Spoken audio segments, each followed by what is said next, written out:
Nuevamente quiero dar la más cordial bienvenida a esta serie de enseñanzas que hemos titulado "Y no queréis venir a mí". El día de hoy yo quisiera compartir la segunda parte de esta serie, invitándoles a que juntos leamos en la Biblia, en la palabra de Dios, en el Evangelio según San Juan, capítulo 5, verso 39 y 40, las palabras de nuestro Señor Jesucristo. Y es nuestro Señor y Salvador Jesucristo quien dice así: escudriñad las Escrituras, porque a vosotros os parece que en ellas tenéis la vida eterna, y ellas son las que dan testimonio de mí. Y no queréis venir a mí para que tengáis vida. Decíamos que también esta primera parte de este verso, en especial esta primera palabra, puede traducirse como escudriñáis, dando por hecho que los judíos escudriñaban las Escrituras. De modo que podemos leer escudriñad las Escrituras o escudriñáis las Escrituras. ¿Por qué? Porque a vosotros os parece que en ellas tenéis la vida eterna y ellas son las que dan testimonio de mí. Pero miren lo que dice Jesús en el verso 40, dice: y no queréis venir a mí. Y no queréis venir a mí para que tengáis vida. En nuestra enseñanza anterior, de la cual quisiera hacer un breve resumen en vista de este lapso de tiempo entre una y otra enseñanza, compartíamos acerca de una serie de verdades que podíamos encontrar en estos dos versos del Evangelio según San Juan. Hablábamos específicamente de 6 verdades. Sin embargo, decíamos que nos íbamos a centrar en la última verdad, que es: y no queréis venir a mí. En esa verdad de cómo estas personas que creían en Dios, que creían que la Biblia era palabra de Dios y que escudriñaban la Biblia, ¿verdad?, buscando las señales o de cuándo sería la venida de ese anhelado Mesías o cuáles serían las características que identificarían a ese anhelado Mesías cuando vinieran. Estas personas, cuando vino este anhelado Mesías, haciendo todas las señales que Dios a través de los profetas había señalado, no quisieron venir a Él para tener vida. Y decíamos que habíamos dejado esta última verdad. ¿Por qué razón? Porque deseaba que meditáramos en primer lugar el dolor, óigase bien, el dolor que seguramente había en el corazón de nuestro Señor y Salvador Jesucristo al pronunciar estas palabras. Y en segundo lugar, ¿por qué razón? Porque la razón por la cual estas personas no venían a Jesús era porque no querían. Decíamos que era importante notar que el Señor Jesucristo no les dice: no podéis venir a mí, como si ellos realmente quisiesen venir, pero hubiese algo que les estuviese impidiendo el hacerlo. No, Jesús dice: y no queréis venir a mí. Decíamos que una versión de la Biblia lo traduce así: sin embargo, ustedes se niegan a venir a mí para recibir esa vida. Y yo quiero decirles que la palabra en griego para no desear venir, la palabra en griego telos, que significa desear, significa un deseo intenso. En otras palabras, estas personas tenían un deseo muy fuerte, un deseo intenso, óigalo bien, de no venir a Jesús. Además de ser un deseo intenso, decíamos que es un acto consciente y es un acto voluntario. Es un acto a través del cual se escoge o se prefiere de manera obstinada y como un fuerte deseo no venir a Jesús. Es más, yo quiero decirles que estas personas no eran pobrecitos como muchos piensan. Estas personas sabían muy bien, como millones de personas hoy en día que no quieren venir a Jesús para tener vida eterna, saben muy bien, estas personas sabían muy bien, oiga bien, lo que estaban haciendo. Claro que sí. Ellos podían haber creído, ellos podían haber confiado en Jesús como su Señor y Salvador, como el Mesías esperado para el perdón de todos sus pecados, claro. Pero también ellos podían haber rechazado al Mesías para condenación eterna, y esto último fue lo que hicieron. Decíamos que aquí en este verso 40, Jesús va a la raíz de la actitud hostil de estos judíos contra él. ¿Y cuál es la raíz? Que ellos no querían venir a él. De modo que, como comentaba Matthew Henry, las personas no se condenan por falta de luz, sino por falta de voluntad. Las personas no se condenan por falta de luz, sino por falta de voluntad. ¿Por qué razón? Porque la verdadera razón por la cual las personas no reciben a Jesús como el Señor y Salvador de sus vidas no es porque no puedan comprender el Evangelio, no es porque no puedan comprender las buenas nuevas de salvación o que encuentren imposible creer en Jesús, ya que déjenme decirles que no hay nada en el Señor Jesús que nos haga verdaderamente dudar de Él. De modo que la verdadera razón para no venir a Él residía en la propia voluntad de estas personas. Decíamos en nuestra enseñanza anterior que si el rechazar al Señor y Salvador Jesucristo, al no querer venir a Él, es un acto voluntario, es un acto consciente que se hace de manera deliberada y de manera obstinada, entonces, ¿cuáles son las razones?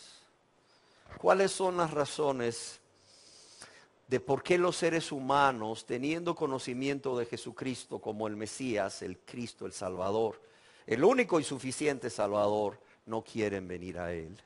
Y hablábamos de 5 razones, ¿se acuerdan? Hablábamos de 5 razones. Decíamos que la primera razón por la cual no quieren venir a Él es rebeldía contra Dios. O bien puede llamársele un estado de permanente oposición, un estado de permanente oposición a la voz de Dios. ¿Por qué razón? Porque aunque estas personas hace 2000 años y hoy en día, ¿verdad? Estas personas creían que las Sagradas Escrituras o el Antiguo Testamento en ese entonces provenía de Dios. Sin embargo, ellos voluntariamente y conscientemente no permitían que esta palabra penetrase en sus corazones, siendo sus corazones el centro de sus pensamientos y del centro de su voluntad.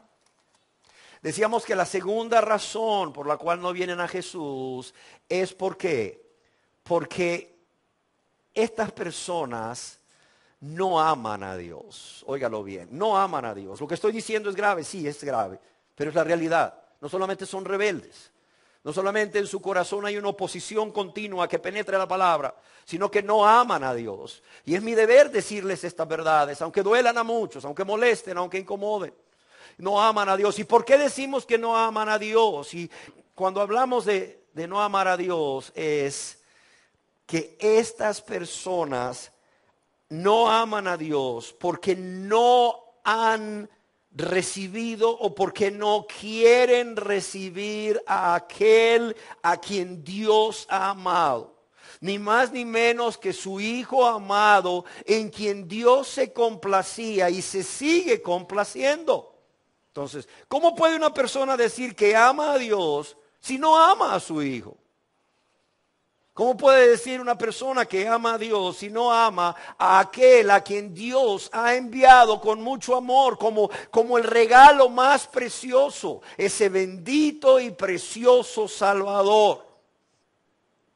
Decíamos que la tercera razón es porque estas personas, tristemente, están más interesados en la aprobación de sus semejantes que en la aprobación de Dios. Les importa más lo que la gente vaya a pensar de ellos si se convierten a Dios, renunciando a todo lo que Dios demanda que renuncien, que lo que Dios realmente piensa de ellos. Estas personas prefirieron perder sus almas. Qué triste. Prefirieron perder sus almas que perder la buena reputación de las personas que estaban alrededor, de las personas que también eran miembros de esa religión como es el judaísmo. Prefirieron perder sus almas a qué iban a decir de ellos y quizás a el menosprecio que iban a recibir de ellos. Decíamos que una cuarta razón es que las personas no quieren venir a Jesús porque también tristemente aman más las tinieblas que la luz. No solo no aman a Dios, no solo no aman a Jesús, aman más las tinieblas que la luz. ¿Y quién es la luz? Decíamos que es Jesucristo. Él afirmó ser la luz del mundo. Yo soy la luz del mundo, dice él allá para los que les gusta anotar en Juan 8:12. Ahora bien, ¿qué representan las tinieblas? Representan el pecado en la vida de la persona. Representan la maldad del ser humano y de este mundo. Las tinieblas también representan ese estado espiritual en que se encuentran todas aquellas personas pecadoras que se resisten a venir a Jesús con un corazón contrito y humillado, confiando en Jesús como su único y suficiente Salvador. Ahora bien, ¿cuál era la quinta y última razón? Decíamos que estas personas no solo aborrecieron la luz y amaron las tinieblas. Estas personas no quieren venir a Jesús. ¿Por qué? Porque no quieren que sus pecados queden al descubierto y sean reprendidos. Cuánto orgullo, cuánta soberbia y cuánta vanidad hay en estas personas, además de los demás pecados que están practicando. Yo quiero decirles que los que aman el pecado, los que aman la maldad, los que aman los deleites temporales del pecado, aborrecen la luz. ¿Por qué? Porque la luz expone la pecaminosidad que hay en sus corazones. Y es que decíamos, nuestro Señor Jesús no solo es el Salvador del mundo, óigalo bien, no solo es el Salvador del mundo, sino que también Él es la luz que escudriña todos los corazones. Y cuando venimos a Él para ser salvos, cuando venimos a Él para tener ese perdón de todos nuestros pecados, para tener vida eterna, no podemos evitar, óigase bien, no podemos evitar que el que escudriña los corazones, escudriñe nuestro corazón. Y vea lo que hay en nuestro corazón y reprenda o nos confronte con ese pecado, con esa maldad que hay en nuestro corazón. El día de hoy yo quisiera continuar exponiendo, estudiando una razón más, la cual vendría a ser la sexta razón. Una razón más por la cual las personas no quieren venir a Jesús para tener vida eterna. ¿Y cuál es esta sexta razón de la cual vamos a estar estudiando en varias enseñanzas? Esta sexta razón es que estas personas quieren ser salvos. Sí, ellos quieren ser salvos. Si yo les preguntase, levante la mano aquí el que quiere ser salvo, todos levantaríamos la mano. Estas personas, al igual que todos los aquí presentes, quieren ser salvos, quieren ser hijos de Dios, quieren ser hijas de Dios, quieren la vida eterna, pero óigase bien, aunque quieren ser salvos, aunque quieren la vida eterna, no están dispuestos a aceptar las condiciones. No están dispuestos a aceptar las condiciones que nuestro Señor Jesús demanda o exige. Y oiga bien la palabra que estoy usando. Demanda o exige a todas aquellas personas que quieren seguirle. Por cuanto Él tiene todo el derecho, óigalo bien. Él tiene todo el derecho para hacerlo como Señor y Salvador de sus vidas. Pero también estas personas no están dispuestos a aceptar las condiciones que nuestro Señor Jesús les obliga a aceptar. Es decir, les demanda, les exige, les obliga a aceptar. Y les obliga a aceptar, ¿verdad? Para seguirle a Él. Y digo les obliga a aceptar porque estas condiciones, óigase bien, no son opcionales. Es decir, no son una opción, no es algo que tú dices, bueno, yo ya recibí a Jesús, pero la verdad es que no quiero ser su discípulo, por tanto, no voy a aceptar esas condiciones que Él exige o que Él me quiere imponer a mí, una persona que ya aceptó a Jesús como su Salvador, para seguirle a Él, para ser su discípulo. No. Eso no existe, eso no es opcional. Eso no es opcional. Toda persona que viene a Él para ser salvo, también después de venir a Él para ser salvo, para ser lavado y limpiado de todos sus pecados, tiene que venir a Él para decirle, Señor, heme aquí estoy para seguirte.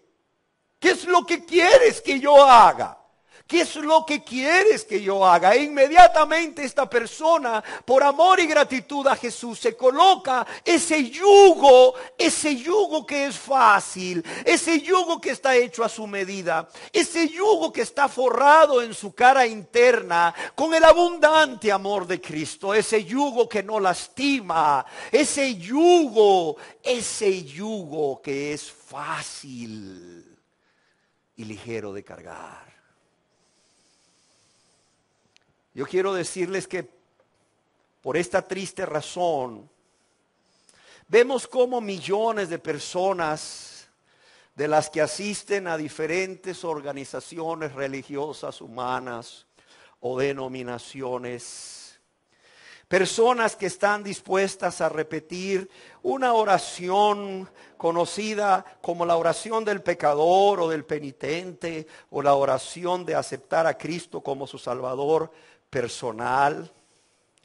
Estas mismas personas, cuando son expuestas a la palabra de Dios, estas mismas personas, cuando son expuestas a las enseñanzas de nuestro Señor Jesucristo, estas mismas personas, cuando escuchan las enseñanzas de lo que nuestro Señor Jesucristo mismo dijo que significaba ser verdaderamente seguirle, estas personas cambian de opinión, cambian radicalmente de opinión. Es más, cambian de opinión y se echan para atrás, demostrando que nunca tuvieron esa fe bíblica en Jesús. Nunca tuvieron esa fe bíblica para salvación y por lo tanto demuestran que nunca fueron salvos por la gracia de Dios. ¿Y sabe qué hacen esas personas? Hacen dos cosas. O se van de ese lugar donde los confrontan con la palabra y les exponen las enseñanzas de nuestro Señor Jesucristo, de lo que significa verdaderamente seguirle. Se van de ese lugar, cualquiera que sea, ¿verdad? Y se van tristemente dándole la espalda a Jesús, no solo rechazando las enseñanzas, no, aborreciendo y rechazando a aquel que una vez dijeron haber recibido como su Salvador personal, o bien se acomodan, es decir, se adaptan a la liturgia o al ritual o a la norma establecida por los hombres en grupos religiosos humanos o denominación alguna. ¿Por qué razón? Porque así les conviene a sus intereses egoístas y permanecen en ese lugar por largo tiempo, tristemente, y ojo, sin convertirse a Dios. Sin convertirse a Dios. Una vez más, considero necesario dejar ante ustedes bien claro, pero bien claro, que yo, su servidor, creo firmemente que la salvación del pecador es un regalo de Dios. La salvación del pecador es un regalo de Dios. Nosotros no podemos hacer nada por salvarnos a nosotros mismos. Y no solo es un regalo de Dios, es decir, es por medio de la fe en nuestro Señor y Salvador Jesucristo. Y solamente por medio de la fe en Él. Sin embargo, óigase bien, sin embargo, el seguirle como sus discípulos,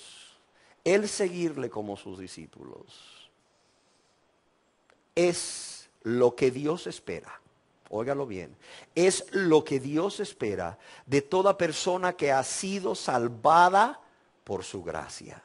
De toda persona que realmente ha nacido de nuevo, de toda persona que es un verdadero cristiano, que es una verdadera cristiana.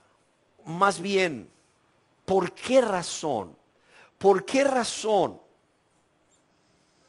el seguirle como sus discípulos es lo que Dios espera de toda persona que ha sido salvada por su gracia, que ha nacido de nuevo y que es un verdadero cristiano? Yo quiero leer a ustedes textualmente algo que extraje de un libro que se llama El verdadero discipulado. Si usted puede leerlo, hágalo. Es de William MacDonald. Y en la introducción al capítulo 1, este hombre dice: el verdadero cristianismo, oiga bien, el verdadero cristianismo consiste en una entrega absoluta al Señor Jesucristo. Algo, por cierto, de lo cual ya no se habla. Ya no se habla. El verdadero cristianismo consiste en una entrega absoluta al Señor Jesucristo. El Salvador no está buscando personas que le dediquen sus tardes libres, sus fines de semana o sus años de jubilados. Él busca personas dispuestas a darle el primer lugar en su vida. Óigalo bien. Él busca personas dispuestas a darle el primer lugar en sus vidas. Él busca, y siempre ha sido así, no multitudes que van a la deriva y sin propósito en su senda, sino hombres y mujeres que individual y espontáneamente se consagran a Él, se consagran a su servicio, por haber reconocido que Él necesita personas dispuestas a seguir en el sendero de la negación personal. ¿Por qué? Porque Él caminó el camino de la negación primero. Por tanto, dice MacDonald, la única respuesta adecuada al sacrificio de Cristo en el Calvario, óigalo bien, la única respuesta adecuada al sacrificio de Cristo en el Calvario es ¿cuál? La rendición incondicional a Él. No se engañe, es la rendición incondicional a Él. Y esto lo digo yo, o sea, esto va más allá de pasar al frente y repetir una oración, o de congregarse todos los días que hay reunión, o de, no lo sé, la persona diezma, ofrenda, lee la Biblia, ora, predica. Esto primeramente tiene que haber una rendición, una entrega total e incondicional a Él. Dice así, el amor divino. William MacDonald dice, el amor divino tan maravilloso no puede ser satisfecho con algo menos que la entrega de nuestra vida, nuestra alma y nuestro todo. Óigalo bien. No dice el cielo, no dice las glorias de la eternidad, no, dice el amor de Cristo. El amor de ese ser que siendo divino, que siendo Dios se hizo hombre, el amor divino tan maravilloso, oiga bien, tan maravilloso, no puede ser satisfecho con algo menos que la entrega de nuestra vida, primeramente, nuestra vida, nuestra alma, pero también nuestro todo. El Señor Jesús planteó exigencias rigurosas a los que iban a ser sus discípulos, lo repito, no quiero que se engañe. El Señor Jesús planteó exigencias rigurosas a los que iban a ser sus discípulos. Demandas que han sido totalmente olvidadas en estos días de vida materialista y egoísta. Oiga lo que escribe este hombre. Demandas que han sido totalmente olvidadas en estos días de vida materialista y egoísta. Con mucha frecuencia, escribe MacDonald, consideramos el cristianismo como un escape del infierno. Consideramos el cristianismo como una garantía del cielo. Aún más, pensamos que tenemos perfecto derecho a disfrutar de lo mejor de esta vida. Sabemos que en la Biblia hay muchos versículos que hablan de la radicalidad acerca del discipulado. Pero para muchos les parece muy difícil poder conciliar sus ideas del cristianismo como un escape del infierno y una garantía del cielo y la forma como disfrutar de lo mejor de esta vida junto con las demandas radicales de Jesús a sus discípulos. Termina diciendo, aceptamos que los soldados entreguen sus vidas por razones patrióticas. Aceptamos, se ve bien. Aceptamos que los soldados entreguen sus vidas por razones patrióticas. No nos extraña que los hombres pongan su vida por ideologías políticas. Pero que la característica de la vida de un seguidor de Cristo sea sangre, sudor y llanto, nos parece remoto y difícil de asimilar. Sin embargo, las palabras del Señor Jesús son bastante claras y no hay el más mínimo lugar para malinterpretarlas si las aceptamos en su verdadero valor. Y estas son las condiciones del discipulado tal como las dio el Salvador del mundo.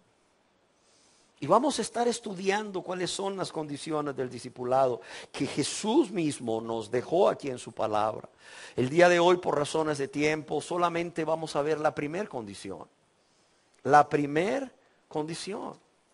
¿Y cuál es esta primera condición? Óigalo bien. Es un amor supremo por Jesucristo. Si usted va a ser un discípulo de Cristo, tiene que tener un amor supremo por Jesucristo. Es decir, ninguna persona, óigalo bien, ninguna persona, ninguna cosa, aún nuestra propia vida, debe de tener el primer lugar. Debe de tener la prioridad en nuestra vida sobre la persona y el amor a nuestro Señor Jesucristo.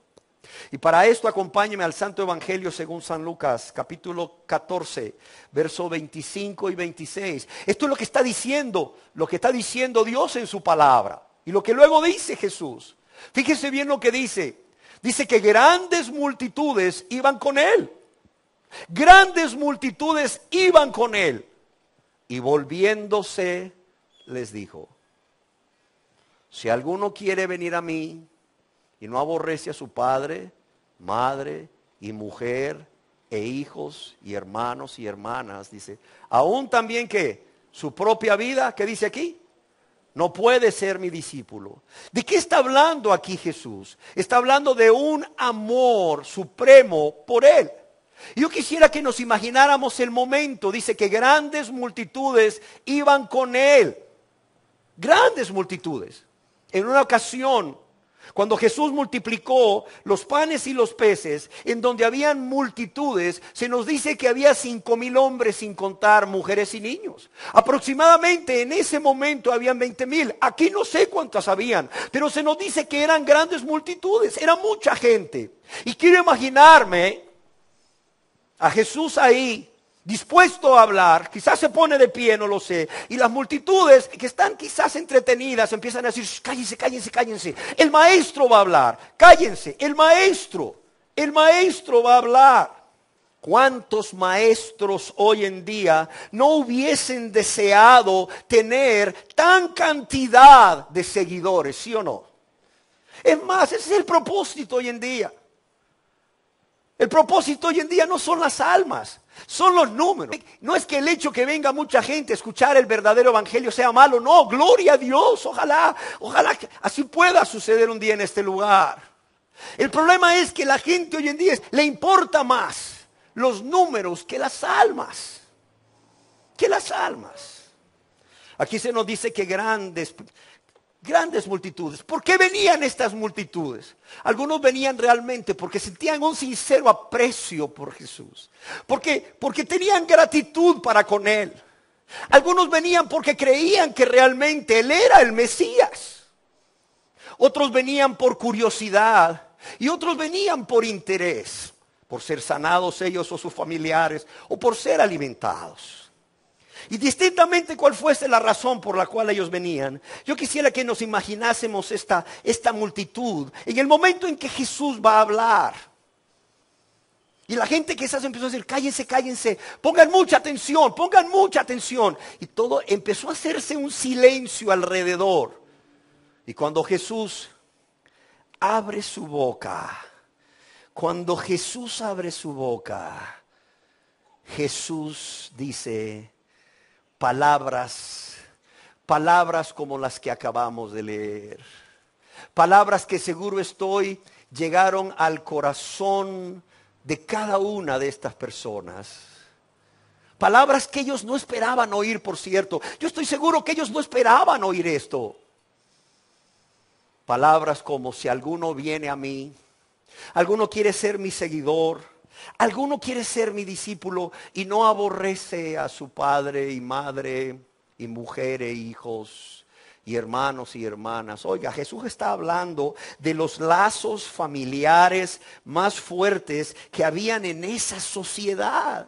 Y les está diciendo: si alguno no aborrece a padre y madre, a mujer e hijos y hermanos y hermanas, pero va más allá, le dice, y aún su propia vida, ¿qué le dice? No puede ser mi discípulo. El mismo William MacDonald dice: el Señor Jesús no estaba buscando a personas que lo siguiesen por curiosidad o interés egoísta.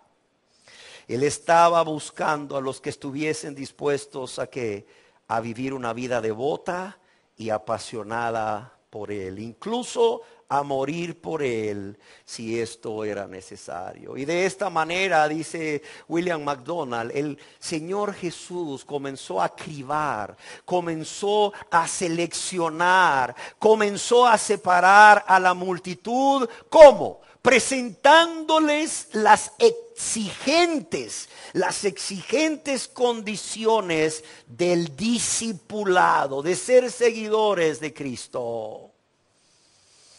Y aquí vemos cómo, a diferencia de muchos falsos maestros hoy en día, con qué sinceridad el Señor Jesús les expuso lo que Él demanda a todos y cada uno de los que hoy queremos seguirle. ¿Para qué? Para que no nos engañemos. Él vino a decirles en su gran amor que todos eran bienvenidos primeramente. Oiga, todos son bienvenidos. ¿Alguno quiere venir? Venga, todos son bienvenidos. Hay gracia abundante para todos. En mí hay perdón abundante para todos.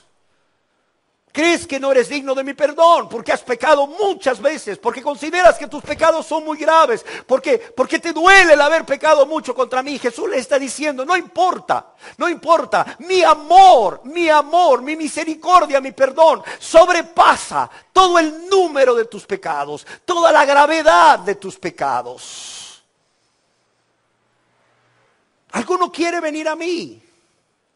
Venga. Y va a encontrar perdón, va a encontrar misericordia, va a encontrar gracia abundante. Pero que también les dice en su gran amor que el camino del cristiano no es un camino de comodidades. No es un camino de comodidades. No es un camino en donde la persona viene a negociar con Dios. Mira, Dios, yo quiero tu perdón, pero bueno, la verdad es que estoy dispuesto a darte esto y esto y esto, pero esto me lo guardo para mí, porque esto es muy amado. No, una cosa te hace falta, dice Jesús, entrégamela. No, ya te di un montón, hombre, ya te di un montón, suficiente, perdóname. Espera. Perdóname y bendíceme. No es un camino de comodidad y de negociar con Dios para obtener lo que el corazón egoísta desea. Yo quiero decirle que quizás en ese momento en que Jesús hace este llamado a las personas de si alguno quiere venir a mí, etcétera, yo quisiera pensar, sin temor a equivocarme, que muchas personas hubieran deseado que Jesús no dijese eso. Y hoy en día sucede igual. Muchas personas hubiesen deseado que este verso y muchos otros versos que nos hablan acerca de las condiciones del discipulado cristiano, de la vida cristiana, Jesús nunca las hubiese pronunciado. ¿Por qué razón? Porque es lo que, como decíamos, es lo que les impide venir a Él.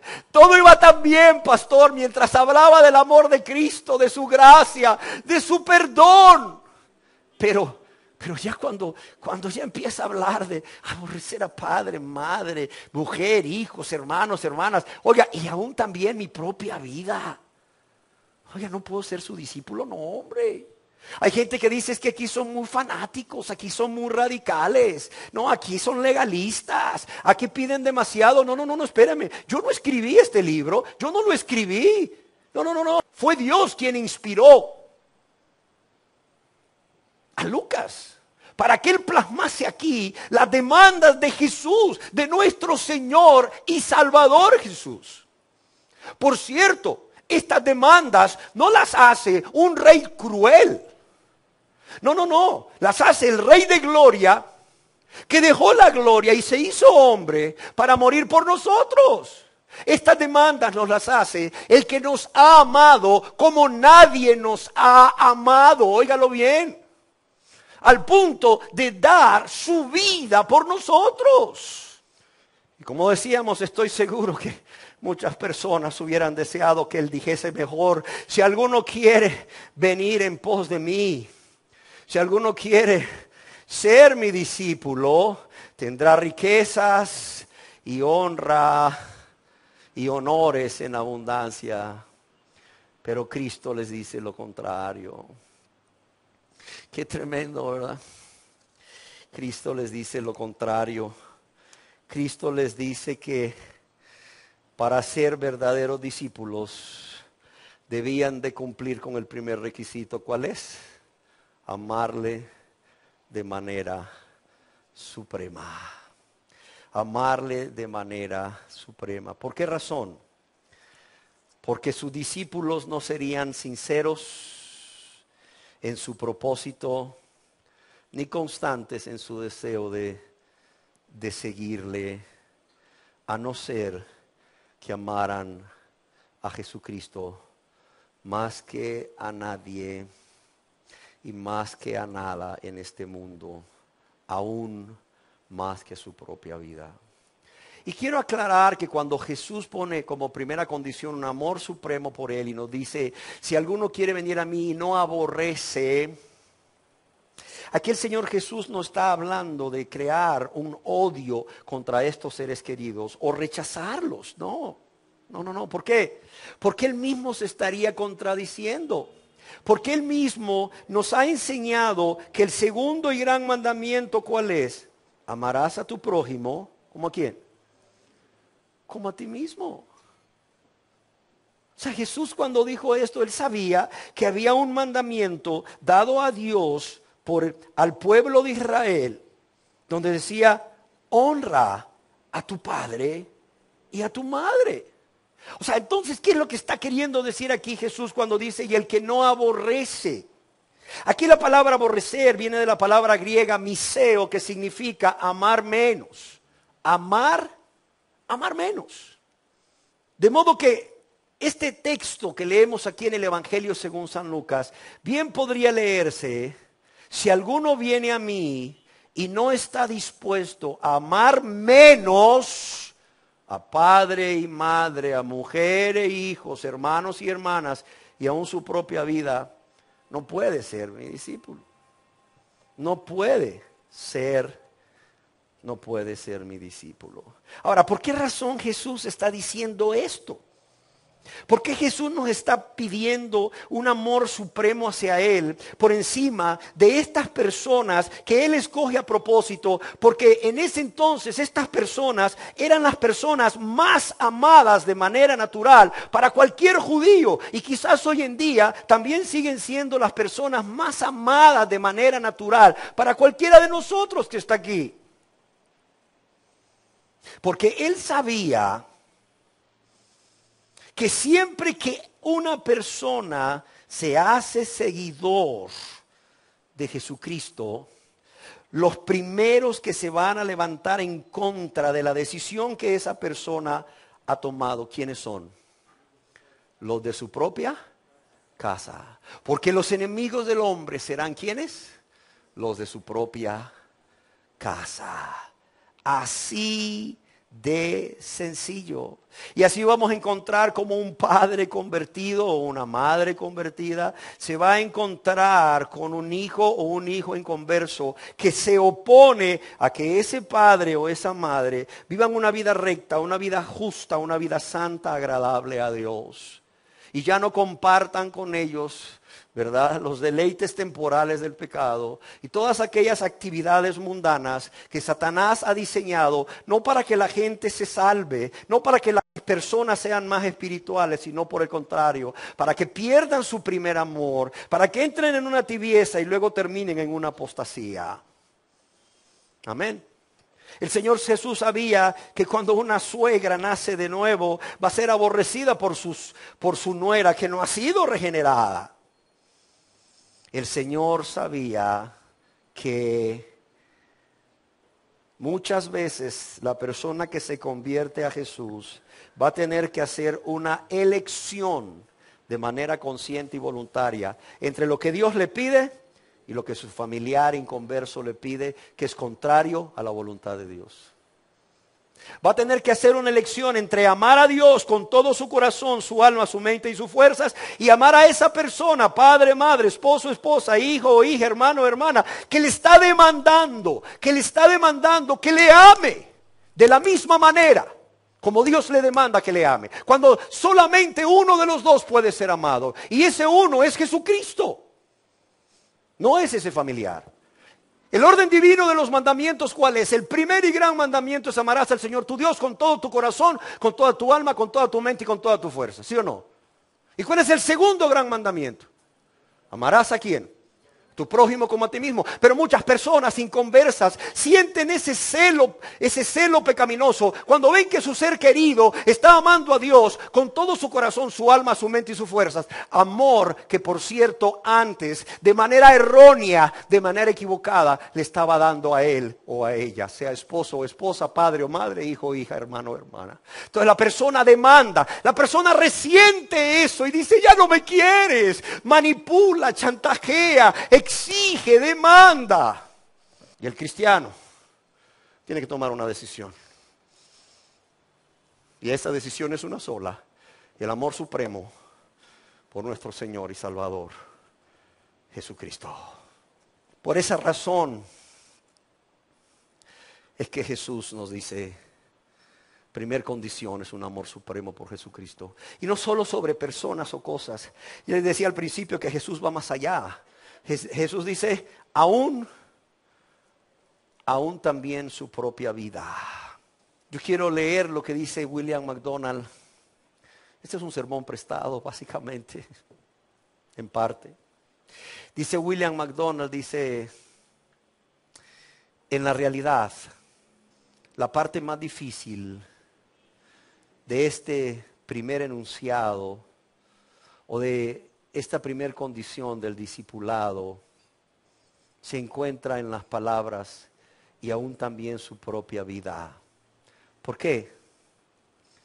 Porque no se trata solamente de amar menos a nuestros seres queridos, sean familiares o amigos, sino que se trata también de aborrecernos a nosotros mismos, de amarnos menos a nosotros mismos, amar menos nuestra propia vida. ¿Y cómo se manifiesta esto en la vida práctica? Porque luego muchos dirán, sí, tenemos que amarnos menos a nosotros mismos también. Sí, ¿cómo se manifiesta en la vida diaria?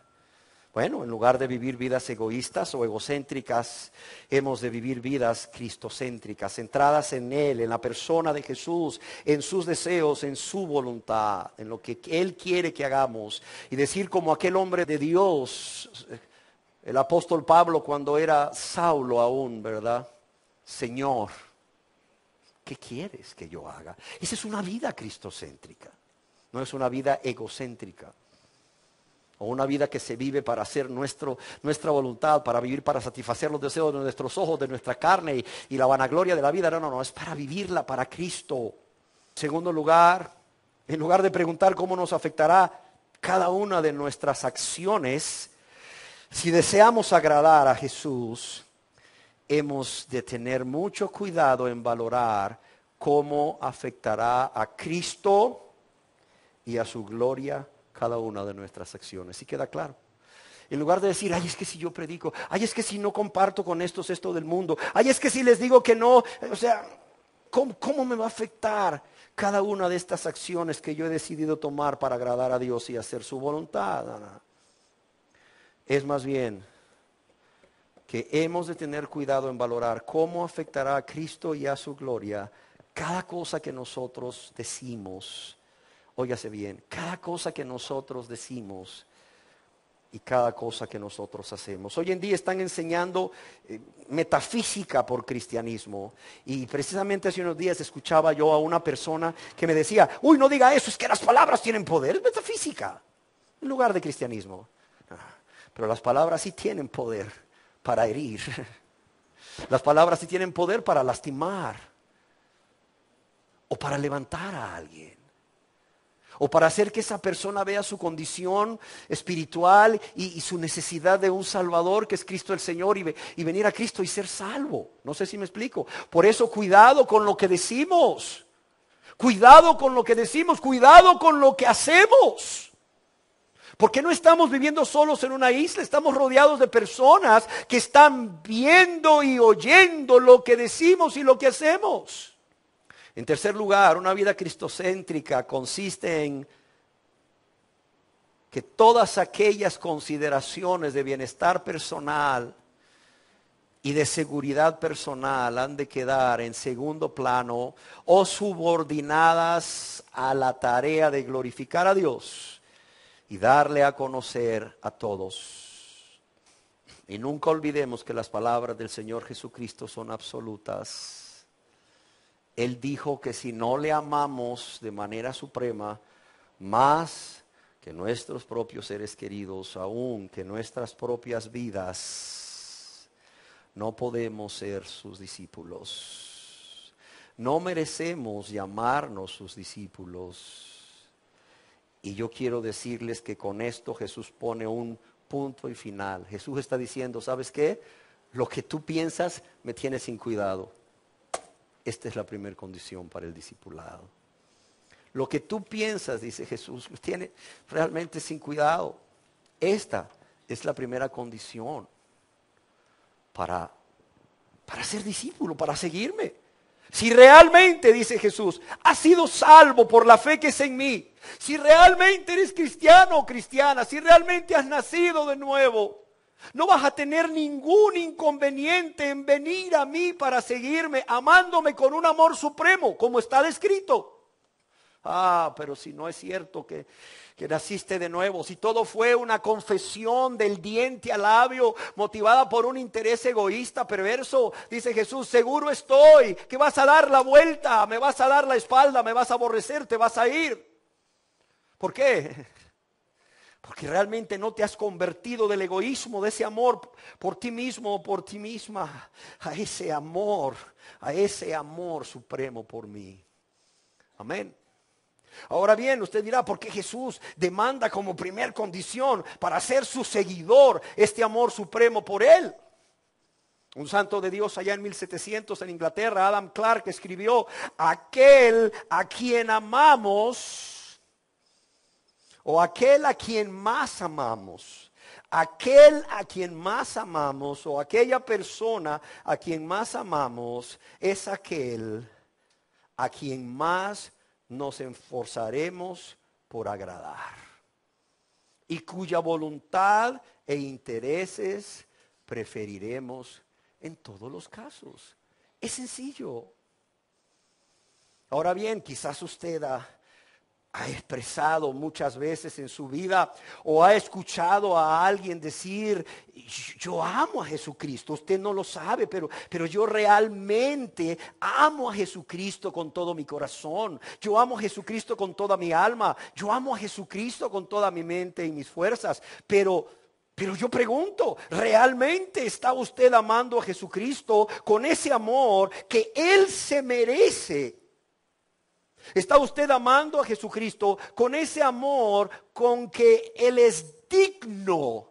Y solo Él, óigase bien, es digno de ser amado por todas aquellas personas que dicen ser cristianas, que dicen haber sido salvadas por la gracia de Dios, por la fe que es en Jesucristo.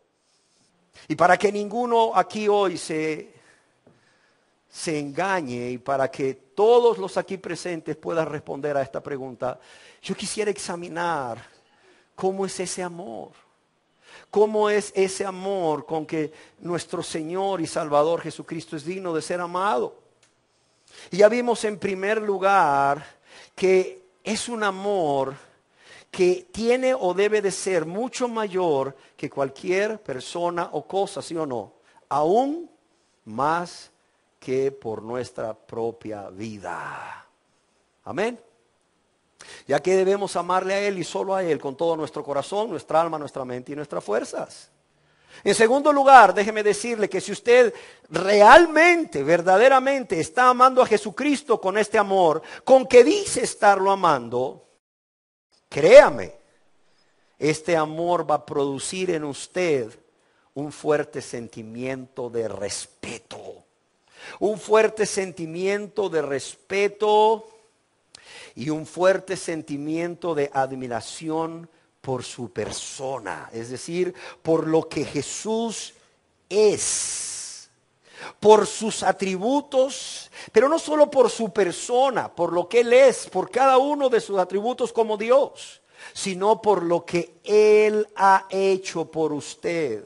Y no solo lo que Él ha hecho por cada uno de ustedes y aún por mí, sino por lo que Él sigue haciendo por ustedes y por cada uno de sus seres queridos todos los días. Amén.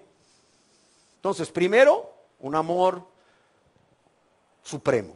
Segundo, este amor debe producir en cada uno de ustedes un fuerte sentimiento de respeto y de admiración por lo que Él es, por sus atributos y por lo que ha hecho. Amén. En tercer lugar, si usted está amando a Jesús con este amor, con que Él se merece ser amado, como usted dice, examine ese amor con estas características. Y en tercer lugar, este amor debe de producir en su vida un deseo intenso de ser amigo o amiga de Jesús. Un deseo intenso que le va a llevar a rechazar a todos y todas las cosas que le puedan impedir venir a la persona de Jesús, para rendirse, oiga bien, para rendirse, para entregarse a Él de manera total, de manera incondicional, por amor y gratitud. ¿Para qué? No solo para que Él sea su Señor y Salvador, sino para que Él también sea su amigo personal. ¿Cuántas veces cantamos: yo tengo un amigo que me amas? ¿La han oído, verdad?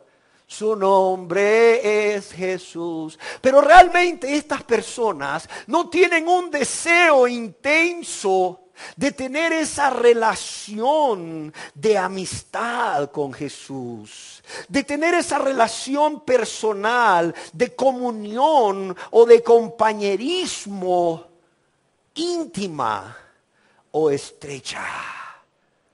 De modo que, amados y amadas, no hagamos nada, óigase bien, no hagamos nada que ofenda, no hagamos nada que lastime, no hagamos nada que provoque un profundo dolor en el corazón de nuestro amado amigo Jesús. ¿Y qué es aquello que lastima, ofende y provoca un profundo dolor en el corazón de nuestro amado amigo Jesús? ¿Qué es ello? Es el pecado. Es el pecado, pero también ese amor que luego las personas tienen por ellos mismos o ellas mismas más que por Dios, y por el mundo y las cosas del mundo más que por Jesucristo. Pero también si realmente tenemos este amor, o tú tienes este amor que te impulsa o que produce un deseo intenso en ti en ser amigo o amiga de Jesús, no solo no vas a hacer nada que le ofenda o le lastime o le provoque un fuerte dolor, sino no vas a permitir, óyelo bien, que cualquier cosa de la vida diaria, que cualquier quehacer de la vida diaria te impida que puedas dedicar ese tiempo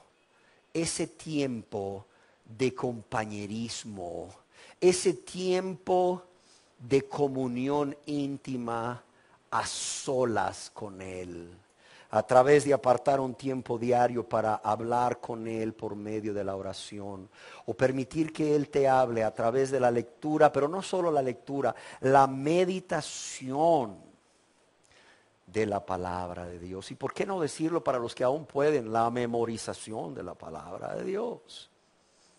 Amén. No permitir que cualquier afán o bien cualquier cosa que sea necesaria para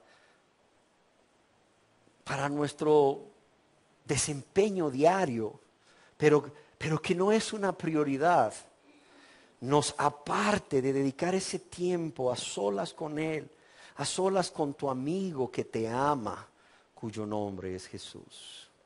En cuarto lugar, si usted está amando a Jesucristo con este amor con el que Él merece ser amado, yo quiero decirle que este amor, si usted verdaderamente lo tiene, si no está engañado, este amor va a producir en usted un fuerte deseo de permanecer en su amor. En el Evangelio según San Juan, capítulo 15, verso 9, leemos al respecto. Dice, como el Padre me ha amado, así también, ¿qué dice aquí? Yo os he amado. ¿Y qué dice Jesús? Y esto se lo dice a sus discípulos. Esto no se lo dice a personas que realmente no son cristianas. Les dice, como el Padre me ha amado, así también yo os he amado. ¿Y qué les dice? Permaneced ¿en qué? En mi amor. Si usted tiene ese amor por Cristo, ese amor le va a llevar a permanecer ¿en qué? A permanecer en su amor. ¿Y qué significa permanecer en el amor que Jesús tiene por nosotros? Alguien escribió, permanecer en su amor significa no dejar de creer en ningún momento que Él nos ama. Permanecer en su amor significa no dejar de creer en ningún momento que Él nos ama. Amados, la persona que realmente está amando a Jesucristo con el amor que Él se merece, estará siempre consciente, por tanto, estará siempre consciente del infinito amor de Jesús para con él o para con ella. Ya que si Jesucristo le amó siendo aún un pecador, siendo aún una pecadora egoísta, rebelde, ingrata, insensible, ¿cuánto más, oiga bien, no le amará ahora que esta persona, que este hombre o esta mujer le pertenecen? ¿Cuánto más no lo amará?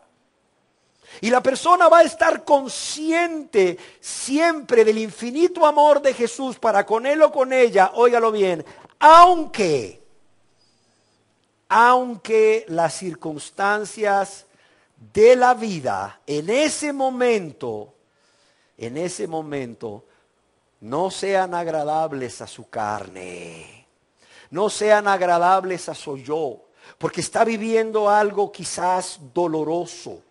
Aunque no entienda el por qué está viviendo estas cosas, aunque no entienda realmente por qué Dios las permite. Cosas como pruebas o persecuciones o enfermedades o pobrezas o injusticias que producen a su vida tribulación, aflicción o angustia.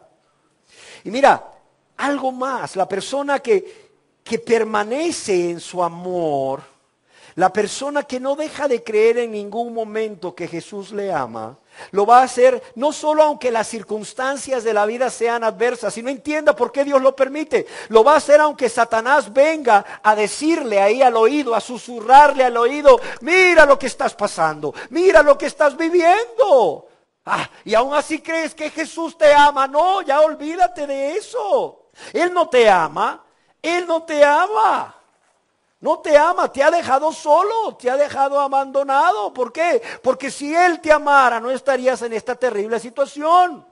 Olvidando Satanás, por cierto, y espero que los cristianos no lo olviden, los verdaderos cristianos, olvidando la promesa que Dios ha hecho a todo cristiano a través del apóstol Pablo, a través de su epístola a los romanos. A ver quién se la sabe, Romanos 8:28, ¿qué dice Dios ahí? Y sabemos que a los que aman a Dios, es decir, ¿a quién? A sus discípulos, todas las cosas que dice, les ayudan a bien.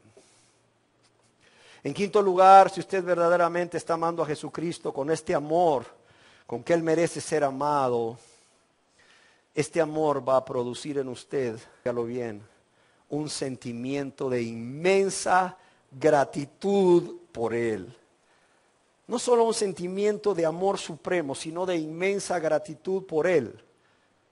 ¿Por qué? Porque Él nos amó primero. O bien, porque Él nos amó cuando ni siquiera le amábamos. En la primera epístola universal de San Juan Apóstol, capítulo 4, verso 19, leemos: nosotros le amamos a Él, ¿por qué? Porque Él nos amó primero. Quiero que lo repitan conmigo para que no se nos olvide y que esto genere no solo un sentimiento de amor supremo, sino de gratitud infinita en usted para con Dios, como lo ha hecho conmigo. Leámoslo juntos. Nosotros le amamos a Él. ¿Por qué? Porque Él nos amó primero. Amén. Y créanme, nos amó con ese amor tan maravilloso e infinito, ese amor tan lleno de misericordia, que por cierto ninguno de nosotros merecíamos. Yo en lo personal, honestamente, no lo merecía. ¿Por qué? No había hecho otra cosa en mi vida de pecador que ofender a Dios, lastimarlo, provocarle dolor en su corazón con mi vida rebelde, egoísta, ingrata, insensible. Un sentimiento de amor supremo, pero también de profunda o de inmensa gratitud hacia Él por amarnos primero o amarnos cuando no le amábamos. Y es que, como bien le dijo nuestro Señor Jesucristo a aquel fariseo que lo había invitado a comer en su casa, ¿quién se acuerda cómo se llamaba? Se llamaba Simón el fariseo. ¿Se acuerdan? ¿Qué le dijo Jesús a Simón el fariseo cuando una mujer que era una pecadora vino a Jesús con un frasco de alabastro lleno de perfume y esta mujer se colocó ahí, ¿verdad? Justamente ante los pies de Jesús y esta mujer empezó a regar con sus lágrimas los pies de Jesús y a tratar de secarlos con sus cabellos y besaba los pies de Jesús. ¿Se acuerdan de esa historia? Es real. Y besaba los pies de Jesús y luego echaba o ungía los pies de Jesús con ese perfume carísimo. ¿Se acuerdan lo que le dijo Jesús a Simón el fariseo? Le dijo Jesús, por esto te digo, si ella ha amado mucho, es porque sus muchos pecados le han sido perdonados. Pero a quien poco se le perdona, poco ama. Y es que este sentimiento de amor, pero también este sentimiento de gratitud, o sea, nace de que Él nos hubiese amado primero. Y no solo nos hubiese amado primero, nos hubiese amado cuando no lo merecíamos. Y nos hubiese amado ¿de qué manera? Dando su vida, ni más ni menos que su vida. Como dice el canto también, Él dio su vida. ¿Qué más pudo hacer? A ver, díganme, Él dio su vida. ¿Qué más pudo hacer? ¿Qué más pudo darnos? Y ese amor nos lleva ¿a qué? A decirle, Señor, ¿cómo no amarte?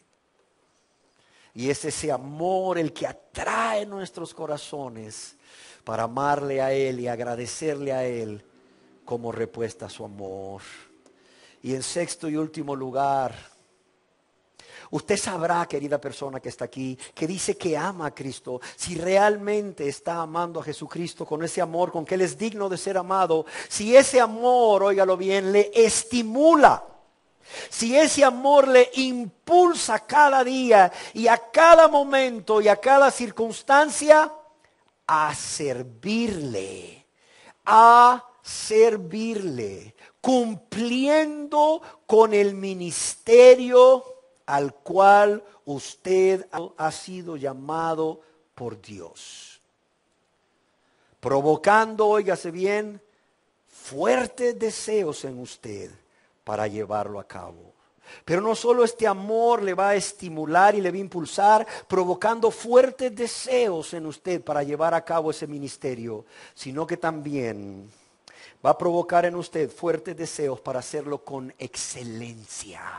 Para hacerlo con excelencia. Porque no es para el presidente de la República, no es para el rey, no es para el presidente del Congreso, es para el Rey de Reyes, el Señor de Señores, para aquel que le ha amado como nadie le ha amado. Y un ejemplo claro de esto lo vemos en el Santo Evangelio según San Juan, capítulo 21, verso 15 al 17, donde Jesús mismo le dice a Simón Pedro, cuando hubieron comido, Jesús dijo a Simón Pedro, mira lo que le dice, Simón hijo de Jonás, ¿qué le dice? ¿Me amas más que estos? Así le dijo, ¿no? ¿Me amas más que estos? ¿Y qué respondió Simón Pedro? Sí, sí, Señor. Tú sabes que te amo. ¿Y qué le dijo el Señor? ¿Me amas? Haz el ministerio o cumple con el ministerio al que te he llamado. ¿Qué le dijo? Apacienta mis corderos. Y volvió a decirle la segunda vez, Simón, hijo de Jonás, ¿me amas? ¿Me amas? Pedro le respondió, sí, Señor. Tú sabes que te amo. ¿Y qué le dice Jesús? Ok, me lo vas a demostrar. O una de las maneras de demostrármelo es cumpliendo con excelencia el ministerio al cual te he llamado. Señor, tú sabes que te amo. ¿Y qué le dijo Jesús? Pastorea mis ovejas. Y le dijo la tercera vez Jesús a Simón, Simón, hijo de Jonás, ¿me amas? Pedro se entristeció de que le dijese la tercera vez, ¿me amas? Y le respondió, Señor, tú lo sabes todo. Tú sabes que te amo. ¿Y qué le dijo Jesús? Apacienta mis ovejas. Haz la obra para la cual te he llamado. Y termino diciendo que es fácil decir yo amo a Jesús. Pero realmente, y siendo honestos, después de ver ¿a qué le llevaría este amor en su vida práctica, en su vida diaria? Usted puede responder hoy como usted creía antes de escuchar esta enseñanza. Usted puede responder hoy como usted creía, sí, estoy amando a Jesús de manera suprema? Sí, estoy cumpliendo la primera condición para el discipulado. O usted puede responderse hoy delante de Dios con honestidad y con humildad: no estoy cumpliendo la primera condición del discipulado. Soy de los que hice una oración sin conversión. Soy de los que vine a Cristo para que Él me lavara y me limpiara de todos mis pecados, porque me quería ir al cielo, no al infierno, porque quería sus bendiciones. Pero no vine después a decirle: heme aquí, Señor, como tu seguidor, como tu seguidora, porque ni siquiera la primera condición para el discipulado estoy cumpliendo. No le estoy amando de manera suprema, porque no tengo este amor, no tengo este amor con que Él es digno de ser amado, con que Él se merece ser amado. Y querida persona que hoy está aquí, si su respuesta ante Dios es no, no se engañe, no se engañe. Usted no solamente nunca ha amado a Jesucristo, sino una de las razones por las cuales usted no es salvo hoy, no es salva hoy, es porque no ha venido a Jesucristo para ser salvo, para ser salva por la fe que es en Cristo Jesús, o la fe que es en Él, porque usted se ama tanto a usted mismo o a usted misma que no desea amar a Jesús con ese amor supremo que Él demanda a todo aquel o a toda aquella persona que dice que ha sido salvo por la gracia de Dios, que ha sido salvo, que ha sido salva por la fe que es en Cristo Jesús. Cerremos nuestros ojos. Oh Dios, tú nos has amado tanto y nos has llamado a venir a ti para ser salvos y tener vida eterna por la fe en tu Hijo amado. Sin embargo, son muchas las razones por las cuales los pecadores no quieren venir a ti, Señor. Y así como hace casi 2000 años o más de 2000 años, así hoy, Señor, así hoy se sigue cumpliendo esta realidad, esta dolorosa realidad, que no quieren venir a ti. Yo te suplico, Dios, yo te ruego, Dios, en el nombre de Jesús, que quites el engaño de las vidas de estas personas y que puedan ser humildes para reconocer todas aquellas razones que hemos estado examinando, que les están impidiendo venir a ti para ser salvos, para tener vida. Al mismo tiempo te pido que puedan reconocer que nunca te han amado, que nunca han cumplido el primer requisito del discipulado cristiano y que por tanto no son salvos, no son salvas, Señor. Yo te lo ruego en el nombre precioso de tu Hijo amado Jesús. Amén.